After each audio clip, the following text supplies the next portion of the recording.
Hello friends, आप सभी का स्वागत है आज के इस वीडियो क्लास में। और आज के इस वीडियो क्लास में हम लोग चैप्टर नंबर 12 जो कि है पूर्व मध्यकाल 650 से लेकर 1206 ईस्वी के बीच का ये काल है। और इसमें हम लोग उत्तर भारत में देखेंगे राजपूत काल को। ये हमारा लुसेंट समान ज्ञान का वीडियो सीरीज चल रहा है जिसमें हम लोग लुसेंट के ऑब्जेक्टिव को कंप्लीट कर रहे हैं और चैप्टर नंबर 12 यहाँ पर देख रहे हैं हिस्ट्री में। ठीक है, हिस्ट्री में चैप्टर नंबर 12 यहाँ पर हम लोग आज देख रहे हैं। तो चलिए शुरू करते हैं पहले प्रश्न के साथ। पहला प्रश्न है कि पूर्व मध्यकालीन भारतीय इतिहास में 750 ईस्वी से लेकर 1200 ईस्वी तक का समय मुख्यतः माना जाता है उत्तर भारत के संदर्भ में। ठीक है, यानी कि 750 ईस्वी से लेकर के 1200 ईस्वी तक का जो काल है उसको क्या माना जाता है उत्तर भारत के संदर्भ में। तो इस काल को यहाँ पर माना जाता है राजपूत काल के रूप में। ठीक है, राजपूत काल के रूप में। तो पूर्व मध्यकालीन भारतीय इतिहास में 750 ईस्वी से लेकर के 1200 ईस्वी तक का जो समय है मुख्यतः माना जाता है राजपूत काल से। चलिए नेक्स्ट प्रश्न देखेंगे, प्रश्न संख्या 2। 712 ईस्वी में सिंध पर अरबों के आक्रमण के समय वहां का शासक कौन था? यानी कि जब 712 ईस्वी में सिंध पर अरबों का आक्रमण हो रहा था तो उस समय सिंध का राजा कौन था? तो उस समय वहां का राजा दाहिर था। ठीक है, दाहिर था।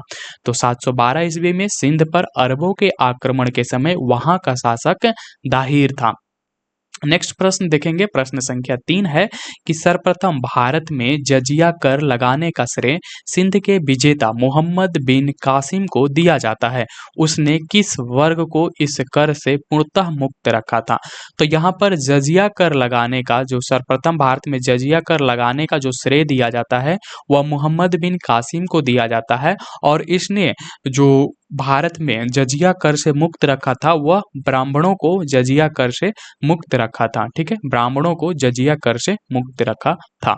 चलिए नेक्स्ट देखेंगे, प्रश्न संख्या 4 यहाँ पर है। प्रश्न संख्या 4 है कि किस ग्रंथ के उल्लेख के आधार पर यह माना जाता है कि मलेच्छों के अत्याचार से त्रस्त होकर महर्षि वशिष्ठ ने अत्याचारियों के विनाश हेतु आबू पर्वत पर एक यज्ञ किया। यह यज्ञ के अग्नि कुंड से 4 राजपूत कुलों परमार, चालुक्य या सोलंकी, प्रतिहार एवं चौहान का जन्म हुआ। यानी कि 4 राजपूत वंशों का जन्म हुआ।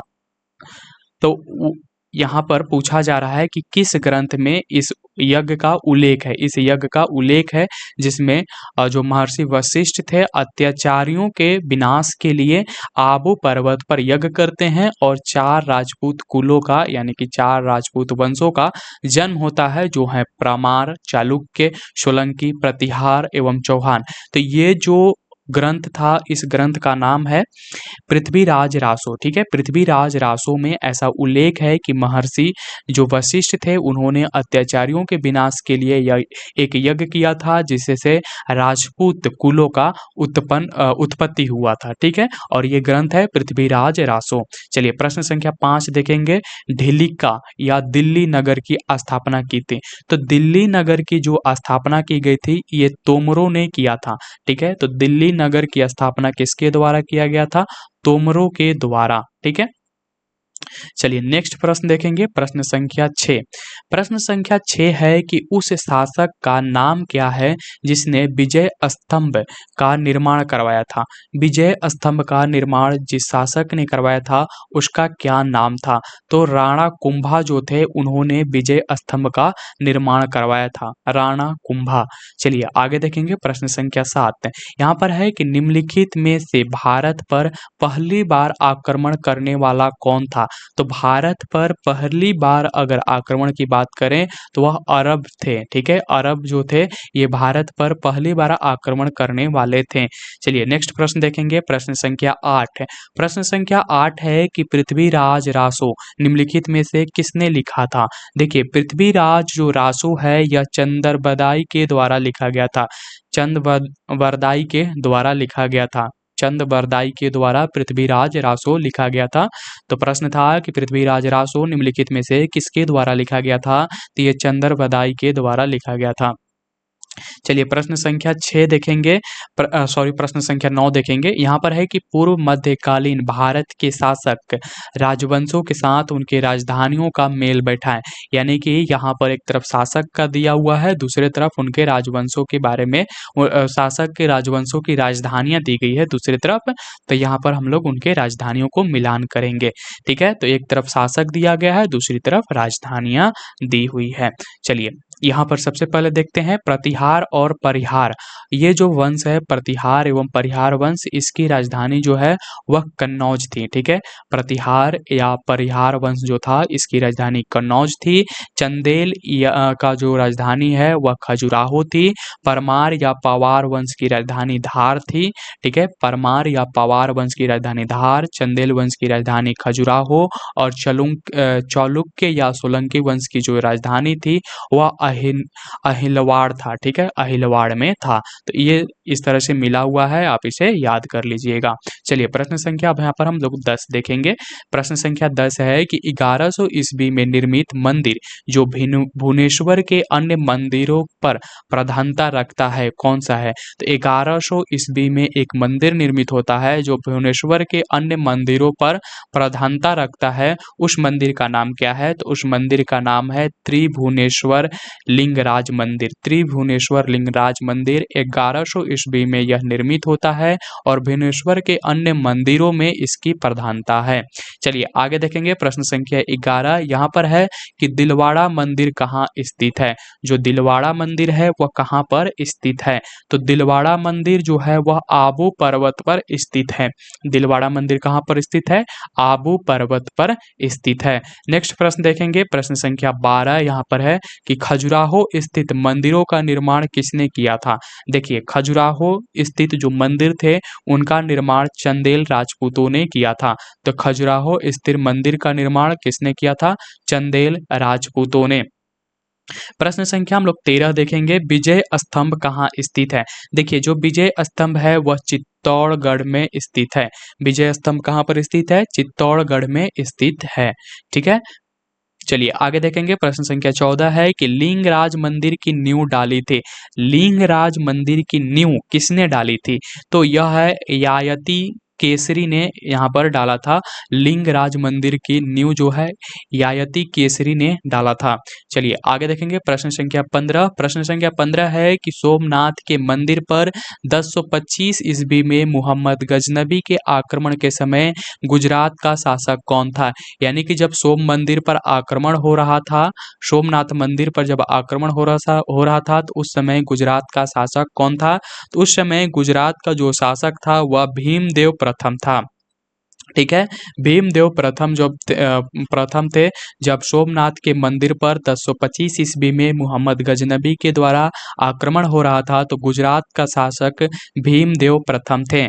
चलिए नेक्स्ट प्रश्न संख्या 16 देखेंगे। यहाँ पर है कि हिंदू विधि पर एक पुस्तक मिताक्षरा किसने लिखी है? तो मिताक्षरा जो है वह हिंदू विधि का एक पुस्तक है और यह लिखा गया है जो मिताक्षरा ये लिखा गया है विज्ञानेश्वर के द्वारा।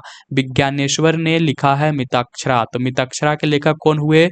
विज्ञानेश्वर। चलिए आगे देखेंगे ब्लैक पगोडा। ब्लैक पगोडा क्या है? ब्लैक पगोडा क्या है? तो ब्लैक पगोडा जो है वह ब्लैक पगोडा है तो यह कोणार्क में है। ठीक है, ब्लैक पगोडा कोणार्क में है। चलिए प्रश्न संख्या 18 देखेंगे। सूची 1 को सूची 2 के साथ हमें सम्मिलित करना है। एक तरफ राजवंश दिया गया है, दूसरी तरफ उनकी राजधानियां दी गई है।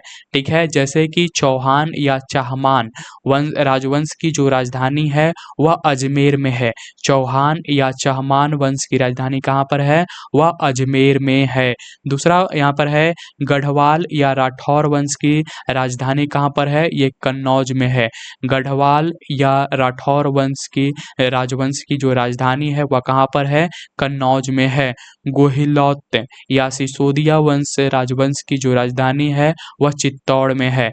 गोहलौत या सिसोदिया वंश राजवंश की जो राजधानी है वह कहाँ पर है? चित्तौड़ में है। कलचुरी या है वंश की राजधानी जो है वह त्रिपुरी में है। ठीक है, तो ये याद रखिएगा, इसी तरह से ये मिला हुआ है। ठीक है, प्रश्न संख्या हम लोग 18 देख रहे थे, अब प्रश्न संख्या 19 देखेंगे। प्रश्न संख्या 19 है कि राजस्थान के इतिहास का प्रणेता किसे कहा जाता है। राजस्थान के इतिहास का जो प्रणेता है कर्नल टाड को कहा जाता है, कर्नल टाड। ठीक है, राजस्थान के इतिहास का प्रणेता किसे कहा जाता है, कर्नल टाड को। प्रश्न संख्या 20 देखिए, यहाँ पर है सूची 1 को सूची 2 के साथ सुमेलित कीजिए। एक तरफ राजवंश दिया गया है, दूसरी तरफ उनका राज्य क्षेत्र दिया गया है। जैसे कि चौहान वंश, यहाँ पर चौहान राजवंश या चौहान वंश जो है उसकी जो राज्य क्षेत्र था वह दिल्ली एवं अजमेर था। ठीक है, चौहान वंश की जो राज्य क्षेत्र था वह दिल्ली एवं अजमेर था। प्रतिहार वंश का जो राज्य क्षेत्र था वह कन्नौज था। ठीक है, परमार वंश की जो राज्य क्षेत्र था वह मालवा था। वहीं पर चालुक्य या सोलंकी वंश की जो राज्य क्षेत्र था वह काठियावाड़ था। ठीक है, काठियावाड़। चलिए आगे बढ़ेंगे प्रश्न संख्या 21 की तरफ। सुमेलित करिए, यहाँ पर है सूची 1 दिया गया है, इधर राजवंश और दूसरी तरफ राज्य क्षेत्र दिए गए हैं। ठीक है, तो चंदेल वंश यहाँ पर है, चंदेल वंश। ठीक है, चंदेल वंश दिया गया है और इसका राज्य क्षेत्र बताया गया है जो है जेजाक भोक्ति या बुंदेलखंड। ठीक है, जेजाक भोक्ति या बुंदेलखंड इसका राज्य क्षेत्र है। उसके बाद कलचुरी राजवंश जो है इसका राज्य क्षेत्र चेदी क्षेत्र है। ठीक है, चेदी का जो क्षेत्र है वह कलचुरी राजवंश का राज्य क्षेत्र है। गढ़वाल या राठौर जो राजवंश है इसका राज्य क्षेत्र कन्नौज है। ठीक है, गढ़वाल या राठौर जो राजवंश है उसका राज्य क्षेत्र कन्नौज है। गोहिलोत जो है राजवंश इसका जो राज्य क्षेत्र है वह मेवाड़ है। गोहिलोत राजवंश जो है इसका राज्य क्षेत्र मेवाड़ है। प्रश्न संख्या हम लोग 22 देखेंगे, यहाँ पर है सुमेलित कीजिए। ठीक है, प्रश्न संख्या 22 है, सुमेलित कीजिए। एक तरफ राजवंश दिया गया है, दूसरी तरफ संस्थापक दिए गए हैं। ठीक है, दूसरी तरफ क्या दिए गए हैं, संस्थापक दिए गए हैं और एक तरफ राजवंश दिया गया है। तो चौहान वंश के संस्थापक कौन हुए, तो चौहान वंश के संस्थापक वासुदेव हुए। हम लोग प्रश्न संख्या 22 देख रहे हैं। ठीक है, तो प्रश्न संख्या 22 में यहाँ पर है चौहान राजवंश की जो संस्थापक हुए वह वासुदेव हुए। परमार वंश की जो संस्थापक हुए वह सी.अक द्वितीय श्रीहर्ष हुए। ठीक है, सी.अक द्वितीय श्रीहर्ष हुए। उसके बाद चालुक्य या सोलंकी वंश के जो राज्य यहाँ पर है जो चालुक्य या सोलंकी राजवंश है इसकी जो संस्थापक हुए वह मूलराज प्रथम हुए। ठीक है, मूलराज प्रथम चालुक्य वंश के संस्थापक। चंदेल वंश के संस्थापक ननकू चंदेल थे। ठीक है, चंदेल वंश के संस्थापक ननकू चंदेल। चौहान वंश के संस्थापक वासुदेव। परमार वंश के संस्थापक सी.अक द्वितीय श्रीहर्ष और चालुक्य या सोलंकी वंश के संस्थापक मूलराज प्रथम हुए। चलिए फिर से यहाँ पर है हमें ये पूछा जा रहा है कि कौन सुमेलित नहीं है, तो एक तरफ राजवंश दिया गया है, दूसरी तरफ उनके संस्थापक का नाम दिया गया है। ठीक है, दो यहाँ पर फिर से राजवंश फिर से संस्थापक का नाम दिया गया है। तो हमें यहाँ पर खोजना है कि कौन सुमेलित नहीं है। तो यहाँ पर जो सुमेलित नहीं है वह प्रश्न ऑप्शन नंबर डी है। यहाँ पर प्रश्न संख्या हम लोग 23 देख रहे हैं। जो राष्ट्रकूट है, राजकोष्ठ वंश का जो संस्थापक विद्यालय है ये नहीं है, ये सही सुमेलित नहीं है। तो हमारा ऑप्शन नंबर डी यहाँ पर सही होगा। चलिए देख लेते हैं, राजकोष्ठ वंश के संस्थापक जो हैं उनका नाम दत्ती दुर्ग है। ठीक है, दत्ती दुर्ग। तो राजकोष्ठ वंश के संस्थापक दत्ती दुर्ग हुए और विद्यालय जो थे ये चोल वंश के संस्थापक हुए। चोल वंश के संस्थापक कौन हुए, विद्यालय। और राजकोष्ठ वंश के संस्थापक कौन हुए, दत्ती दुर्ग। उसी तरह से आप यहाँ पर याद कर सकते हैं, जैसे कि चंदेल वंश के संस्थापक कौन है, तो चंदेल वंश के संस्थापक ननकू चंदेल हैं। चंदेल वंश के संस्थापक कौन है, ननकू चंदेल हैं। उसी तरह गढ़वाल और राजवंश या गढ़वाल वंश के संस्थापक कौन हुए, चंद्रदेव। गढ़वाल वंश के संस्थापक कौन हुए, चंद्रदेव।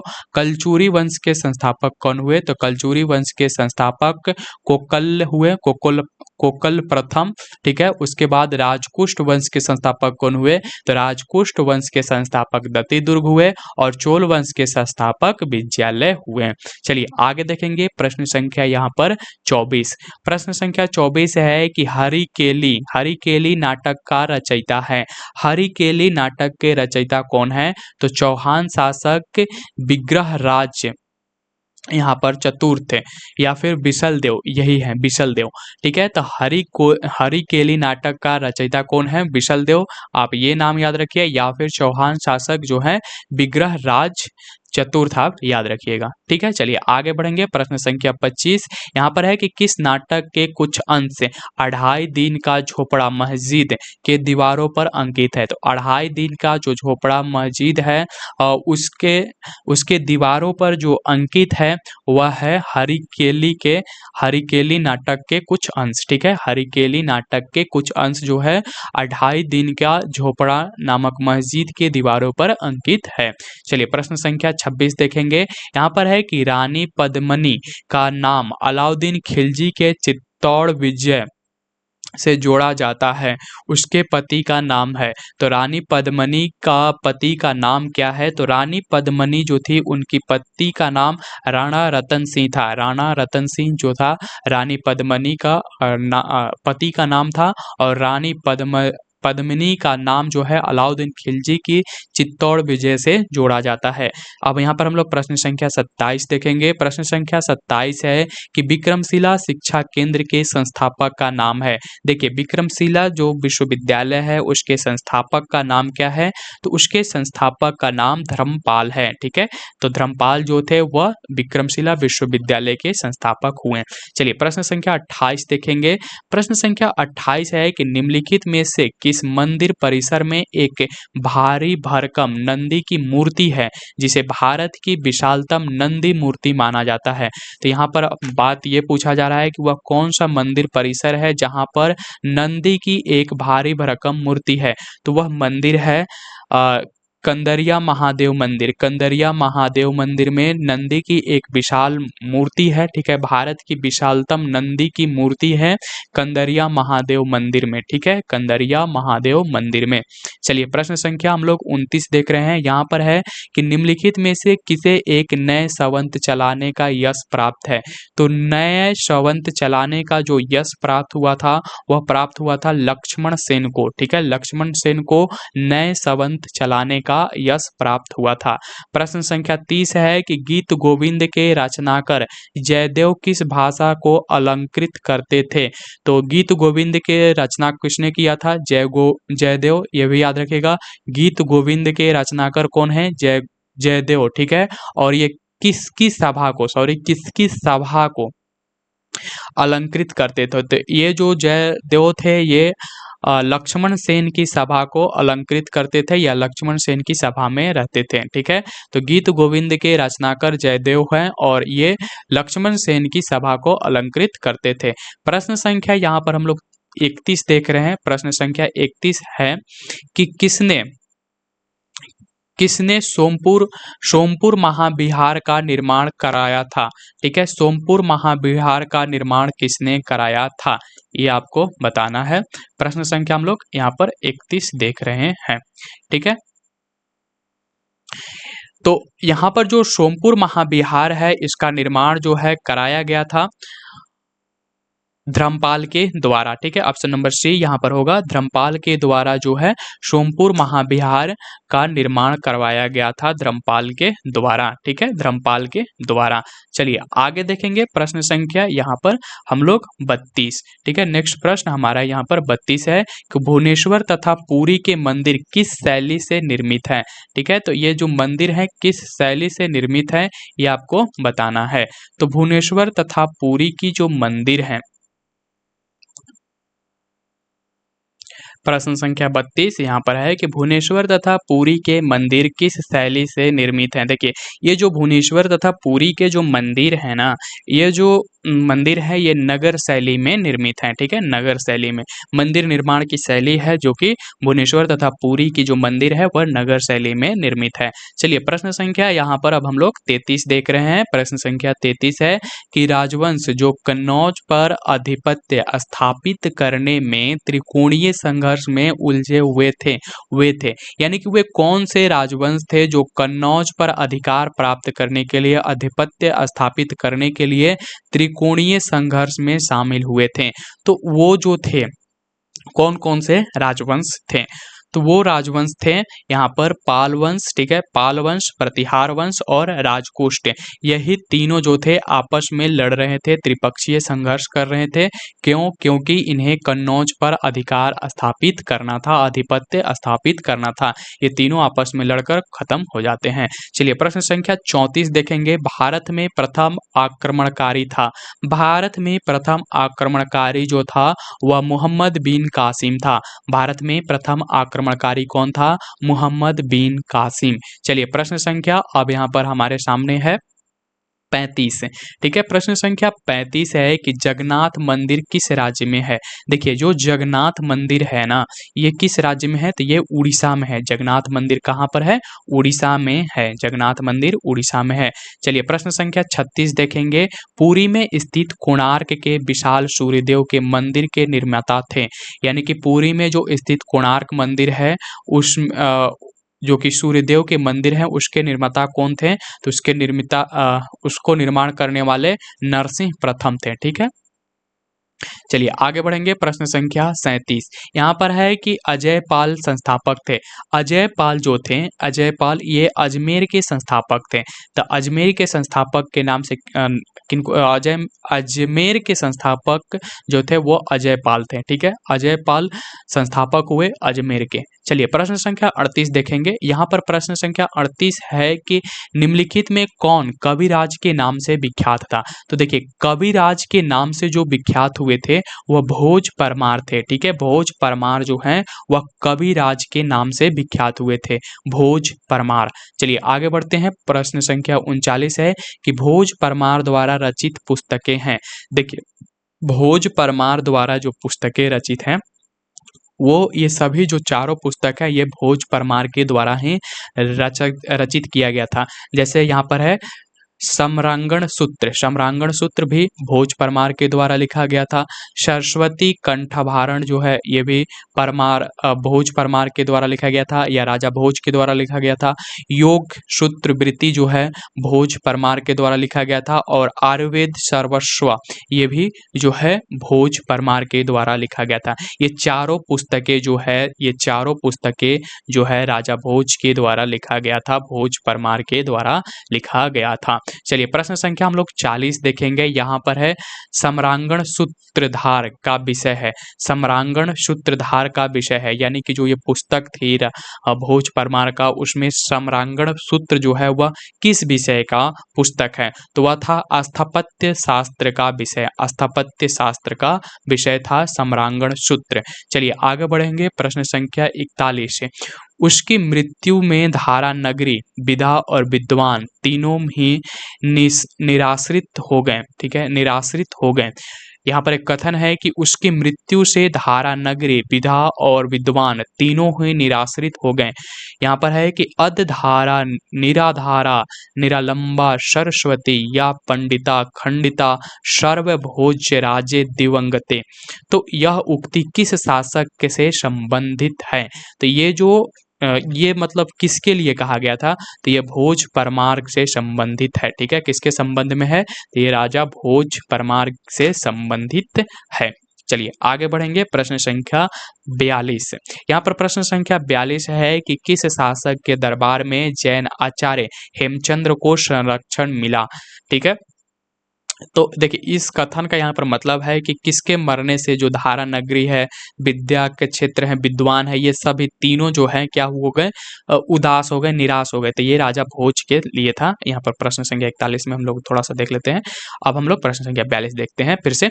यहाँ पर है कि किस शासक के राज दरबार में जैन आचार्य, ठीक है, जैन आचार्य हेमचंद्र को संरक्षण प्राप्त या संरक्षण मिला था। तो जैन आचार्य जो थे वो हेमचंद्र, इनको जो संरक्षण मिला था जयसिंह सिद्धराज और कुमारपाल, इन दोनों के दरबार में, ठीक है, राज दरबार में क्या मिला था? संरक्षण मिला था। जयसिंह सिद्धराज और कुमारपाल, इन दोनों के दरबार में जो जैन आचार्य हेमचंद्र थे इनको क्या मिला था? संरक्षण मिला हुआ था। प्रश्न संख्या हम लोग 43 देखेंगे। वह प्रथम भारतीय शासक कौन कौन जिससे तुर्क आक्रांता मोहम्मद गौरी का सामना हुआ और जिसने मोहम्मद गौरी को परास्त किया। तो वह प्रथम भारतीय शासक कौन था जिससे तुर्क आक्रांता मोहम्मद गौरी का सामना हुआ और उसने मोहम्मद गौरी को परास्त किया, यानी कि मोहम्मद गौरी को हराया। तो वह जो शासक था वह था भीम द्वितीय। भीम द्वितीय थे वह प्रथम भारतीय शासक हुआ जिससे मोहम्मद गौरी का सामना हुआ था सबसे पहले, ठीक है, और उसने मोहम्मद गौरी को परास्त भी किया था। तो भीम द्वितीय। चलिए आगे बढ़ेंगे। प्रश्न संख्या 44 हमारे सामने है। प्रश्न संख्या 44 है कि किस शासक ने कालिंजर के अजय दुर्ग का निर्माण करवाया था। तो कालिंजर के जो अजय दुर्ग है इसका जो निर्माण करवाया गया था वह धंगदेव के द्वारा कराया गया था, ठीक है। तो किस शासक ने कालिंजर के अजय दुर्ग का निर्माण करवाया था? तो धंगदेव ने। चलिए प्रश्न संख्या 45 यहाँ पर है कि निम्नलिखित में वह कौन सा सावंत है जो कलचुरियों द्वारा प्रयुक्त किए जाने के कारण कलचुरी संवंत भी कहलाता है। तो कलचुरियों के द्वारा प्रयुक्त किए जाने के कारण वह कलचुरी संवंत कहलाता है। उस संवंत का नाम क्या है? तो उस संवंत का नाम है त्रैकुटक संवंत। त्रैकुटक संवंत, ठीक है, त्रैकुटक संवंत। चलिए प्रश्न संख्या 46 देखेंगे। किसके राज्यकाल में लक्ष्मीधर ने कल्पद्रुम या कृत्यकल्प तरु नामक विधि ग्रंथ की रचना की? किसके राज्यकाल में लक्ष्मीधर, ठीक है, लक्ष्मीधर ने कल्पद्रुम और या फिर कृत्यकल्प, कल्पद्रुम या कृत्यकल्प तरु नामक विधि ग्रंथ की रचना की थी? तो ये जो ग्रंथ थी ये रचा गया था लक्ष्मीधर के द्वारा और किसके राज्यकाल में? तो ये जो राज्यकाल था उस समय गोविंद चंद्र का राज्यकाल था, ठीक है, गोविंद चंद्र के राज्यकाल में इन ग्रंथों को रचना किया गया था लक्ष्मीधर के द्वारा। चलिए प्रश्न संख्या 47 देखेंगे। यहाँ पर है कि चंदावार का युद्ध, ठीक है, चंदावार का युद्ध जो है 1914 में किसके मध्य हुआ था? चंदावर का युद्ध जो है 1914 में किसके मध्य हुआ था? तो ये जो था जयचंद एवं मोहम्मद गौरी के बीच हुआ था, ठीक है। चंदावर का युद्ध जो था जयचंद एवं मोहम्मद गौरी के बीच 1914 ईस्वी में हुआ था। इस डेट को याद रखिएगा। चंदावर का युद्ध 1914 ईस्वी में जयचंद एवं मोहम्मद गौरी के मध्य हुआ था। प्रश्न संख्या 48 देखेंगे। निषेध चरित्र एवं खंडन खंड खाद, ठीक है, एक है निषेध चरित्र और खंडन खंड खाद के रचयिता श्रीहर्ष किस शासक के राजकवि थे? तो जो श्रीहर्ष हैं वह किस शासक के राज्यकवि थे? तो ये राज्यकवि थे जयचंद्र के। जयचंद्र के राज्यकवि श्रीहर्ष हुए और इनके द्वारा जो रचित किया गया था रचना था वह था निषेध चरित्र एवं खंडन खंड खाद, ठीक है। चलिए प्रश्न संख्या 49 देखेंगे। यहाँ पर है कि निम्नलिखित शहरों में से किसमें लिंगराज मंदिर अवस्थित है? तो जो लिंगराज मंदिर है वह भुवनेश्वर में अवस्थित है, ठीक है, भुवनेश्वर में लिंगराज मंदिर अवस्थित है। तो लिंगराज मंदिर कहाँ पर है? भुवनेश्वर में है। चलिए प्रश्न संख्या 50 है। यहाँ पर है सूची 1 को सूची 2 के साथ सुमेलित कीजिए और सूचियों के नीचे दिए गए कोड का प्रयोग करके सही उत्तर का चयन कीजिए। एक तरफ ग्रंथकार और दूसरे तरफ ग्रंथ है, यानी कि ग्रंथ और उनके लेखक का नाम दिया गया है। तो सबसे पहले यहाँ पर है कलहण। कलहण जो थे इन्होंने कलहण ने लिखा था राजतरंगिणी, ठीक है। तो राजतरंगिणी किसके द्वारा लिखा गया था? कलहण के द्वारा। बिल्हण जो थे, बिल्हण यह विक्रमादेव चरित्र के लेखक हैं, ठीक है, बिल्हण जो है विक्रमादेव चरित्र के लेखक है। जैनक जो है ये पृथ्वीराज विजय के लेखक हैं, ठीक है। और सोमदेव जो है ललित विग्रह राज ग्रंथ जो है, ललित विग्रह राज ग्रंथ जो है उसके लेखक के सोमदेव हुए, ठीक है। तो इस तरह से आप याद रखिएगा कि कलहण, राजतरंगिणी, विक्रम जो बिल्हण थे उन्होंने विक्रामक देव चरित्र लिखा था। विक्रामक देव चरित्र जो है बिल्हण के द्वारा लिखा गया था। और जैनक, जो जैनक थे उन्होंने पृथ्वीराज विजय लिखा था, और सोमदेव जो थे वह ललित विग्रह राज ग्रंथ को लिखा था। ठीक है, चलिए आगे देखेंगे। प्रश्न संख्या 51 है कि किस पर स्वामित्व के लिए पाल, प्रतिहार एवं राजकुष्ट के बीच त्रिपक्षीय संघर्ष हुआ था। वही त्रिपक्षीय संघर्ष की बात हो रही है कि जिस पर तीन राजवंशों ने लड़ाई किया था, पाल, प्रतिहार और राजकुष्ट। इन तीनों ने मिलकर कन्नौज पर स्थापत्य स्थापित करने के लिए, अपना स्वामित्व स्थापित करने के लिए त्रिपक्षीय संघर्ष में भाग लिए थे, कन्नौज पर। ठीक है, चलिए यहाँ पर आंसर हो जाएगा कन्नौज। चलिए आगे बढ़ेंगे। प्रश्न संख्या 52 यहाँ पर है कि त्रिपक्षीय संघर्ष की पहल किसने की। देखिए, त्रिपक्षीय संघर्ष की अगर पहल या शुरुआत की बात करें तो ये वत्सराज ने किया था। वत्सराज ने त्रिपक्षीय संघर्ष की पहल या शुरुआत किसने की थी, तो वत्सराज। प्रश्न संख्या 53 है कि त्रिपक्षीय संघर्ष का आरंभ किस सदी में हुआ।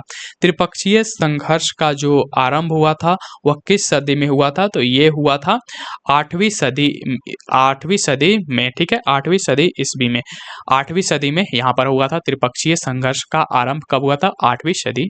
ठीक है, चलिए आगे बढ़ेंगे। प्रश्न संख्या यहाँ पर हम लोग 54 देख रहे हैं। प्रश्न संख्या 54 है कि त्रिपक्षीय संघर्ष का आरंभ और अंत किस राजवंश ने किया।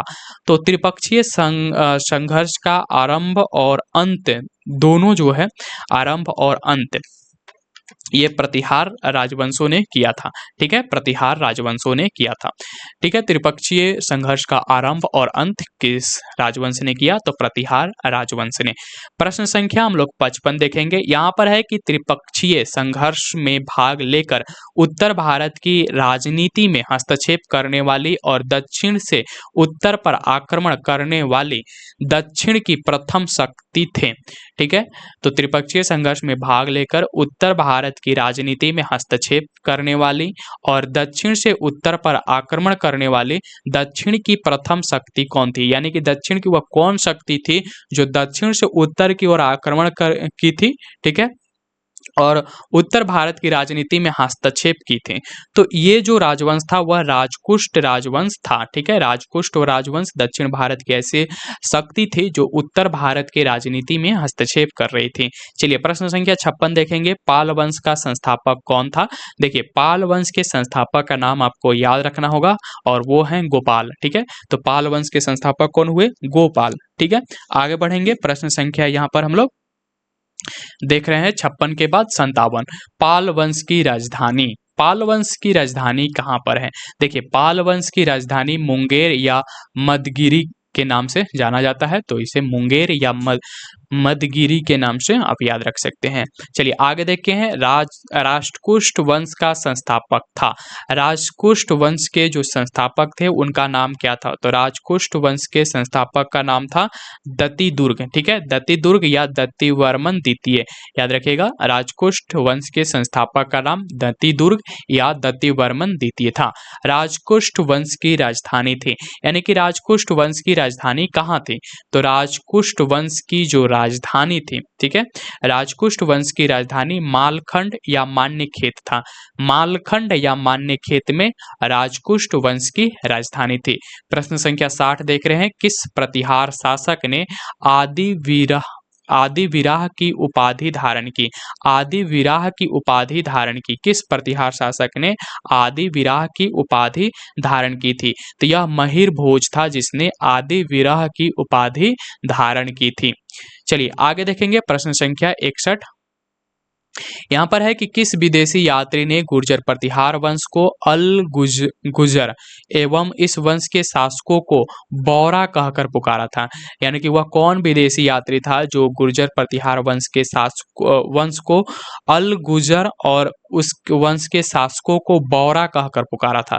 तो ये जो थे विदेशी यात्री अल मसूदी थे। अल मसूदी ने गुर्जर प्रतिहार वंश के शासकों को यानी कि गुर्जर प्रतिहार वंश के शासकों को बौरा कहा और गुर्जर प्रतिहार वंश को अल गुजर कहा। ठीक है, अल गुजर कहा। तो आगे बढ़ते हैं, प्रश्न संख्या 62 यहाँ पर देखेंगे। यहाँ पर है कर्पूर मंजरी नाटक के रचयिता राजशेखर को किस प्रतिहार शासक ने संरक्षण दिया था? कर्पूर मंजरी नाटक है एक तरह से, और इसके रचयिता कौन हुए? राजशेखर। तो कर्पूर मंजरी के नाटक के रचयिता कौन हुए? राजशेखर। और राजशेखर को किस प्रतिहार शासक ने संरक्षण दिया था? तो राजशेखर के जो संरक्षण दिया था वह महेंद्र पाल प्रथम ने दिया था। ठीक है, महेंद्र पाल प्रथम। तो कर्पूर मंजरी नाटक के रचयिता हुए राजशेखर, और इसको किस प्रतिहार शासक ने संरक्षण दिया था? तो महेंद्र पाल प्रथम ने दिया था। चलिए प्रश्न संख्या 63 देखेंगे। यहाँ पर है कि प्रतिहार स्वयं को खाली स्थान है का वंशज मानते थे जो राम के प्रतिहार अर्थात द्वारपाल थे। तो यहाँ पर जो प्रतिहार जो थे स्वयं को जो थे, प्रतिहार जो स्वयं थे वो लक्ष्मण का वंशज मानते थे, और जो राम के प्रतिहार यानी कि अर्थात द्वारपाल थे। तो प्रतिहार स्वयं को क्या मानते थे? लक्ष्मण का वंशज मानते थे। चलिए आगे देखेंगे, प्रश्न संख्या 64। 750 ईस्वी में बंगाल के पाल वंश के स्थापना करने वाले गोपाल ऐसे शासक थे जिन्होंने, ठीक है, जिन्होंने सामंती सरदारों को चुना। तो 750 ईस्वी में बंगाल के पाल वंश के स्थापना करने वाले गोपाल ऐसे शासक थे जिन्होंने सामंती सरदारों को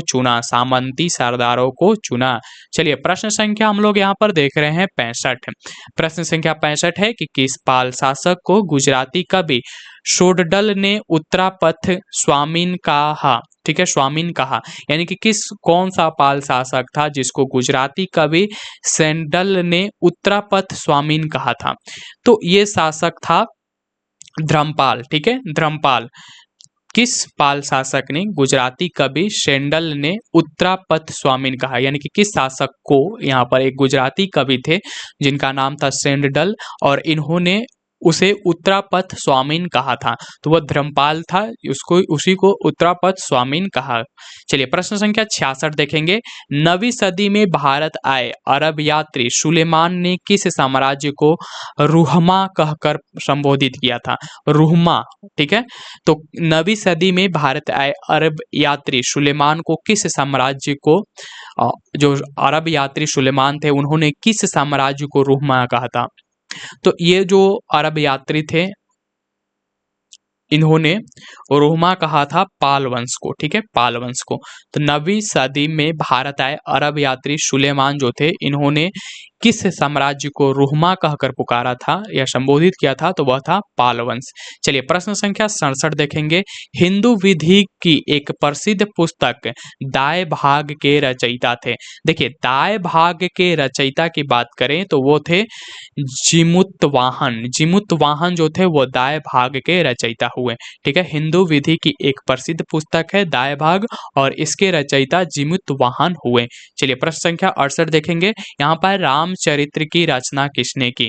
रामचरित्र की रचना किसने की? तो रामचरित्र की रचना संध्याकर नंदी ने की थी। ठीक है, संध्याकर नंदी ने रामचरित्र की रचना की। संध्याकर नंदी जो थे उन्होंने रामचरित्र की रचना की। चलिए प्रश्न संख्या 69 देखेंगे। यहाँ पर है कि पाल वंश के पतन के बाद बंगाल का राजनीतिक नेतृत्व प्रदान किया गया। पाल वंश के पतन के बाद बंगाल का राजनीतिक नेतृत्व प्रदान किया गया सेन वंश को। ठीक है, सेन वंश। यहाँ पर है कि पाल वंश के पतन के बाद बंगाल का राजनीतिक नेतृत्व प्रदान किया गया सेन वंश को। ठीक है, चलिए प्रश्न संख्या 70 देखेंगे। सेन वंश का संस्थापक कौन था? सेन वंश का संस्थापक जो है वह सामंत सेन थे। ठीक है, सेन वंश के संस्थापक का नाम क्या है? सामंत सेन। आगे बढ़ेंगे, प्रश्न संख्या 71। यहाँ पर है कि किसने कुलीन प्रथा या कुलीनतावाद का आरंभ किया? कुलीनतावाद का आरंभ किसने किया? तो कुलीनतावाद का आरंभ जो है बल्लाल सेन ने किया था। बल्लाल सेन ने कुलीन प्रथा या कुलीनतावाद का आरंभ किया था। चलिए प्रश्न संख्या 72 देखेंगे। किसने स्मृति ग्रंथ दान सागर एवं ज्योतिष ग्रंथ दान सागर एवं ज्योतिष ग्रंथ अद्भुत सागर की रचना की? तो दान सागर और अद्भुत सागर की रचना किसने की थी? तो दान सागर और अद्भुत सागर की जो रचना किया गया था वह बल्लाल सेन के द्वारा किया गया था। तो यहाँ पर है कि किसने स्मृति ग्रंथ दान सागर एवं ज्योतिष ग्रंथ अद्भुत सागर की रचना की थी। देखिए जो दान सागर है ये स्मृति ग्रंथ है और जो अद्भुत सागर है ये एक ज्योतिष ग्रंथ है और इन दोनों की रचना बल्लाल सेन ने किया था। चलिए प्रश्न संख्या 73 देखेंगे। यहाँ पर है कि कश्मीर पर लगभग 50 वर्षों तक शासन करने वाली रानी दिद्दा मूल रूप से किस वंश की राजकुमारी थी? तो जो 50 वर्षों तक रानी दिद्दा ने यहाँ पर राज किया था कश्मीर में, वह किस वंश की रानी थी और किस वंश की राजकुमारी थी? तो ये लोहार वंश की राजकुमारी थी। लोहार वंश की राजकुमारी थी। प्रश्न संख्या 74 देखेंगे। यहाँ पर है कि कायस्थों का एक जाति के रूप में प्रथम उल्लेख कहाँ मिलता है? तो कायस्थों का एक जाति के रूप में जो प्रथम उल्लेख मिलता है, प्रथम बार उसका उल्लेख जो किया जाता है वह ओशनम स्मृति में किया जाता है। ओशनम स्मृति में कायस्थों का एक जाति के रूप में प्रथम उल्लेख किया जाता है ओशनम स्मृति में। प्रश्न संख्या यहाँ पर 75 देखेंगे। प्रश्न संख्या 75 है कि सूची 1 में दी गई मंदिर निर्माण शैली को सूची 2 में दिए गए उसके प्रसार क्षेत्र से सम्मिलित कीजिए। तो एक तरफ यहाँ पर मंदिर निर्माण की शैलियां हैं और दूसरी तरफ उस मंदिर निर्माण की शैली का जो प्रसार क्षेत्र है यानी कि कहाँ से लेकर कहाँ तक विस्तृत हुई थी उसके बारे में जानकारी दी गई है और हमें इसको मिलान करना है। हम लोग प्रश्न संख्या 75 देख रहे हैं। देखिए नगर शैली का जो विस्तार हुआ था या प्रसार हुआ था वह उत्तरी भारत में हिमालय से लेकर विंध्य तक हुआ था। तो हिमालय से लेकर विंध्य तक नगर शैली का विस्तार हुआ था उत्तरी भारत में। उसके बाद बेसर शैली जो है वह विंध्य से लेकर कृष्णा तक जो है विंध्य शैली का प्रसार हुआ था भारत में। बेसर शैली का प्रसार विंध्य से लेकर के कृष्णा तक है और द्रविड़ शैली जो मंदिर निर्माण की शैली है यह कृष्णा से दक्षिण में कन्याकुमारी तक प्रसारित हुआ था। तो द्रविड़ शैली कृष्णा से लेकर के दक्षिण में कन्याकुमारी तक प्रसारित हुआ था। तो इसे आप याद रखिएगा इसी तरह से। चलिए प्रश्न संख्या 76 देखते हैं। यहाँ पर है कि हिंदुओं में यह दृढ़ विश्वास है कि अन्य कोई देश उसके देश जैसा श्रेष्ठ नहीं है, कोई राजा उसके राजा के समान नहीं है, उसके शास्त्रों के समान कोई शास्त्र नहीं है। यह उक्ति किसकी है? तो ये जो युक्ति है कि जो हिंदुओं में यह दृढ़ विश्वास है कि अन्य कोई देश उसके देश जैसा श्रेष्ठ नहीं है, कोई राजा उसके राजा के समान नहीं है, उनके शास्त्रों के समान कोई शास्त्र नहीं है। ये जो युक्ति है, ये जो कथन है, ये कथन है अल-बरूनी का। ठीक है, अल-बरूनी का ये कथन है। चलिए प्रश्न संख्या हम लोग अब 77 देखेंगे। यहाँ पर प्रश्न संख्या 77 है। सूची 1 को सूची 2 के साथ सुमेलित कीजिए। एक तरफ मंदिर दिया गया है, दूसरे तरफ उसके निर्माता के दिया गया है, यानी कि उस मंदिर का निर्माण किसने किया था। प्रश्न संख्या हम लोग 77 देख रहे हैं। जैसे कि लिंगराज मंदिर जो कि भुवनेश्वर में है, इसका निर्माण केसरी नरेश ने किया था। लिंगराज मंदिर का निर्माण केसरी नरेश ने किया था। जगन्नाथ मंदिर जो कि पुरी में है, इसका निर्माण जो है अनंत वर्मा चोडगंग ने किया था, जो कि पूर्वी गंग नरेश थे। उसके बाद सूर्य मंदिर जो कि कोणार्क में है और इसके निर्माता या निर्माण करने वाले जो थे वह नरसिंह देव थे, जो कि पूर्वी गंग नरेश थे। तो इस तरह से आप इसे याद रखिएगा। लिंगराज मंदिर जो कि भुवनेश्वर में है, इसके निर्माता हुए केसरी नरेश। जगन्नाथ मंदिर जो कि पुरी में है, इसके जो निर्माता हुए वह अनंत वर्मा चोडगंग हुए। और सूर्य मंदिर जो कि कोणार्क में है और इसके निर्माता हुए नरसिंह देव। ठीक है, चलिए प्रश्न संख्या 78 देखेंगे। यहाँ पर है कि गुर्जर प्रतिहार के उज्जैनी शाखा का संस्थापक कौन है? उज्जैनी शाखा जो है उसके संस्थापक हैं नागभट्ट प्रथम। ठीक है, तो नागभट्ट प्रथम जो है वह गुर्जर प्रतिहार वंश के उज्जैनी शाखा का संस्थापक हैं। चलिए प्रश्न संख्या 79 खजुराहो के मंदिर का संबंध है। देखिए खजुराहो का जो मंदिर है उसका संबंध किस से है? तो जो खजुराहो का संबंध है वह तीनों से है, शैव संप्रदाय से, वैष्णव संप्रदाय से और जैन संप्रदाय। ये तीनों संप्रदायों से संबंध है खजुराहो के मंदिर का। ठीक है, शैव, वैष्णव और जैन ये तीनों संप्रदाय से संबंधित है खजुराहो का मंदिर। ठीक है, चलिए आगे देखते हैं प्रश्न संख्या 80। यहाँ पर है कि जैन वास्तुकला का प्राचीनतम उदाहरण कहाँ मिलता है। जैन वास्तुकला का जो प्राचीनतम उदाहरण, पुराना उदाहरण मिलता है वह दिलवाड़ा से मिलता है। जैन वास्तुकला का प्राचीनतम उदाहरण कहाँ मिलता है, दिलवाड़ा में मिलता है। प्रश्न संख्या 81 देखेंगे, ओदंतपुरी विश्वविद्यालय का संस्थापक था। ओदंतपुरी विश्वविद्यालय का संस्थापक जो है वह गोपाल हैं। ठीक है, ओदंतपुरी विश्वविद्यालय के संस्थापक कौन थे, तो वह गोपाल थे। यह बिहार शरीफ नालंदा जिला का मुख्यालय है, वहां पर है। ठीक है, बिहार में। चलिए आगे बढ़ेंगे। मोढेरा का सूर्य मंदिर किस राज्य में स्थित है। मोढेरा का जो सूर्य मंदिर है वह किस राज्य में स्थित है, तो मोढेरा का जो सूर्य मंदिर है वह गुजरात में स्थित है। तो मोढेरा सूर्य मंदिर कहाँ पर स्थित है, गुजरात में। चलिए प्रश्न संख्या 83 देखेंगे, कलहणकृत जो कि राज तिरंगड़ी में कुल कितने तरंग है। तो राज तिरंगड़ी में कुल कितने तरंग हैं, तो राज तिरंगड़ी में कुल 8 तरंग हैं। ठीक है, 8 तरंग है। चलिए प्रश्न संख्या 84 देखेंगे। यहाँ पर हमें सुमेलित करना है। एक तरफ मंदिर का नाम दिया गया है, दूसरी तरफ उसके निर्माता का नाम दिया गया है। प्रश्न संख्या हम लोग 84 देख रहे हैं। देखिए चतुर्भुज या विष्णु मंदिर जो कि खजुराहो में है, इसका निर्माण यशो वर्मा ने किया था। खजुराहो में जो कि चतुर्भुज या वैष्णो मंदिर है, इसका निर्माण यशो वर्मा ने किया था। उसके बाद भी है कि कंदरिया महादेव मंदिर जो कि खजुराहो में ही है। कंदरिया महादेव मंदिर, कंदरिया महादेव मंदिर जो कि खजुराहो में है, इसका निर्माण धंग ने किया था, धंग ने। ठीक है, आगे देखते हैं। बिमल वसही मंदिर या बिमल वसही मंदिर आबू दिलवाड़ा में जो कि है, इसके निर्माण किया था, इसके निर्माता हुए बिमल शाह वैश्य। बिमल शाह वैश्य निर्माता हुए बिमल शाही मंदिर आबू दिलवाड़ा का। ठीक है, उसके बाद है ऑप्शन नंबर डी, यहाँ पर है लुनवसही देवरानी जेठानी मंदिर या फिर आबू दिलवाड़ा। इस मंदिर का निर्माण तेजपाल एवं वस्तुपाल ने किया था। तो इसको आप याद रखिएगा। चलिए आगे बढ़ेंगे। प्रश्न संख्या 85 देखेंगे। फिर से यहाँ पर सुमेलित करना है। सूची 1 दिया गया है, दूसरी तरफ सूची 2 दिया गया है। प्रश्न संख्या हम लोग 85 देख रहे हैं। देखिए यहाँ पर है कि मच्छेंद्रनाथ मंदिर। ठीक है, मच्छेंद्रनाथ मंदिर ये कहाँ पर है, अमरकंटक में। ठीक है, 64 योगिनी का मंदिर यह कहाँ पर है, भेड़ा घाट जबलपुर में। ठीक है, भेड़ा घाट जबलपुर में। सूर्य मंदिर, मोढेरा का सूर्य मंदिर कहाँ पर है, गुजरात में है। और चौमुख मंदिर जो है वह पालीतान में है, पालीताना। ठीक है, चौमुख मंदिर पालीताना में। चलिए आगे बढ़ेंगे। प्रश्न संख्या 86, यहाँ पर प्रश्न संख्या 86 है कि चचनामा के अनुसार 6ठी और 7वीं सदी में सिंधु देश की राजधानी क्या थी।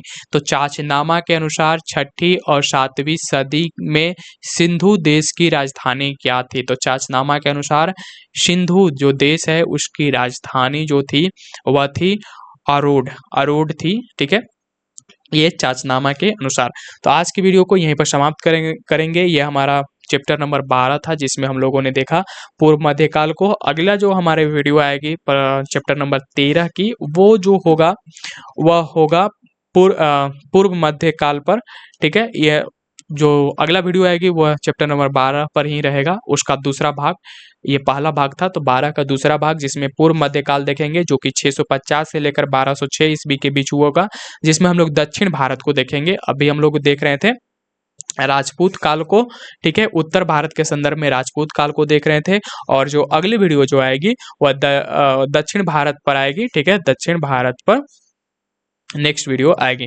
तो अभी तक अगर आप हमारे चैनल को सब्सक्राइब नहीं किए हैं तो सब्सक्राइब कर लीजिए। मिलते हैं नेक्स्ट वीडियो में, जिसमें हम लोग दक्षिण भारत में देखेंगे। दक्षिण भारत में हमें चोल साम्राज्य एवं अन्य के बारे में पढ़ना है नेक्स्ट वीडियो में, जो कि हम लोग पढ़ने वाले हैं। तो मिलते हैं नेक्स्ट वीडियो में, जिसमें हम आगे पढ़ने वाले हैं।